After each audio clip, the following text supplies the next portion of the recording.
Hi there and welcome back. Today I'm going to be working on this Chinese elm tree.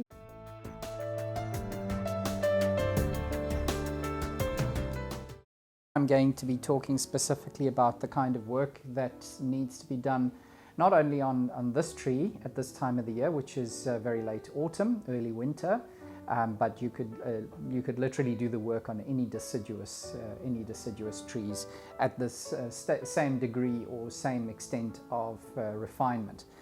So the work is not for developing trees, it's going to be for refined trees. This tree was developed from a cutting and it was grown in a raised bed in my back garden, and eventually was dug up, and then development started as a bonsai tree. So the first thing that I want to check is how this scar has healed. In the previous video that I did on this tree, you'll see that I cleaned up the wound and then just covered it with putty.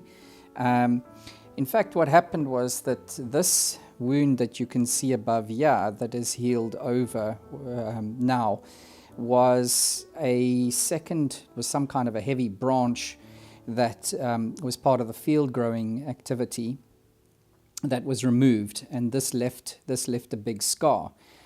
But the scar was healed over after several growing seasons, but it resulted in quite extreme callus formation below it. So it was a kind of a hump, or certainly a big lump anyway, and it didn't look very good.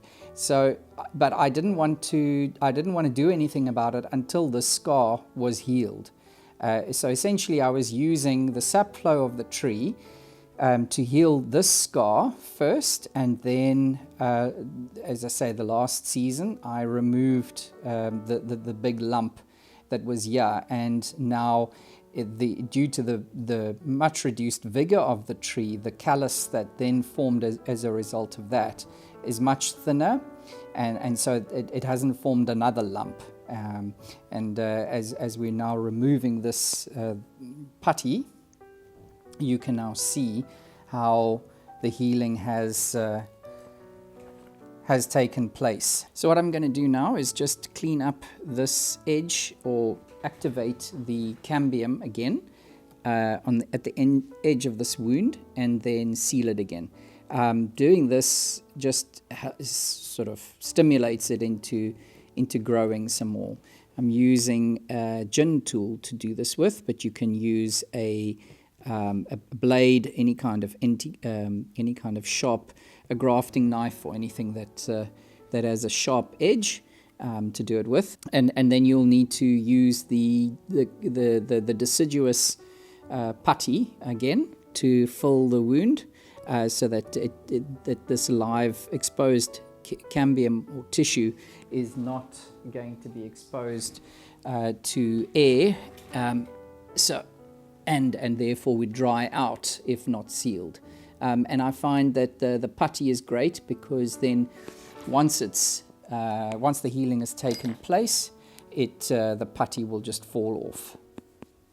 So just take a ball of putty and just work that onto the wound, just cover it up, and we'll leave that on for another season or two, and then it should be healed over entirely. One of the things that I'm looking at is whether the branches or the profile of the canopy is still pleasing to me, is still within shape. And so where you have specific branches that maybe have been allowed to elongate, those will now need to be pruned back in.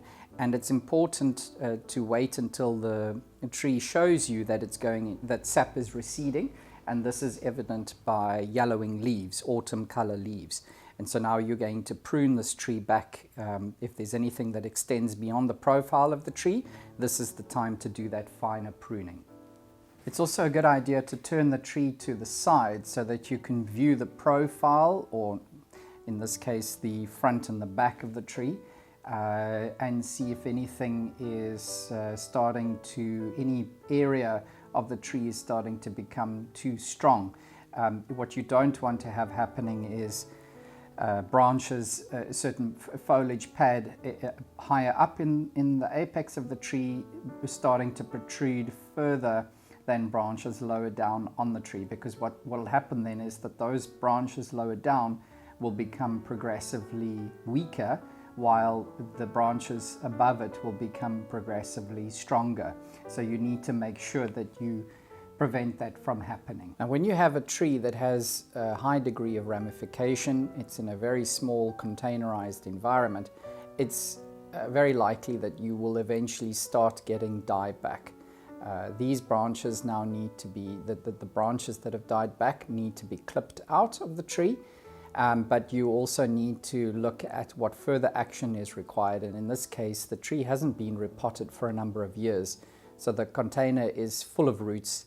And so in spring, I will also have to take the further step of repotting the tree. It's always advisable to use the very sharp pair of scissors to do this work, to ensure that healing takes place as quickly as possible and as cleanly as possible. And so the kind of pruning that you're going to be doing now is you have to really bear in mind where the buds are facing. So as you can see, this cut was made where just before a bud that was facing in a direction, meaning that the branch would grow out in this area here, which is where I want the branch. There is another bud further back, and that will develop in this space.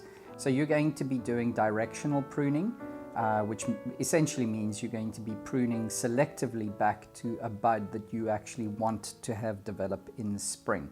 So at this point in time, I'm doing more pruning to direct growth where I want, rather than using much wire.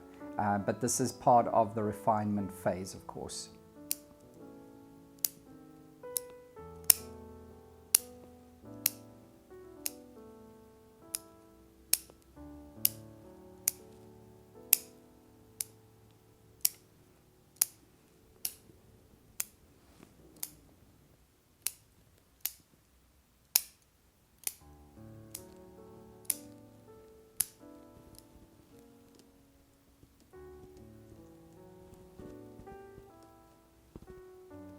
This branch was allowed to develop a little bit longer, and now I'm just going to wire it into position, and then some of the it will benefit from some of the last little bit of sap flow that remains during autumn, and then but the majority and as the wood is deposited at this time of the year and becomes hardened, and but then in spring it will continue to develop as well.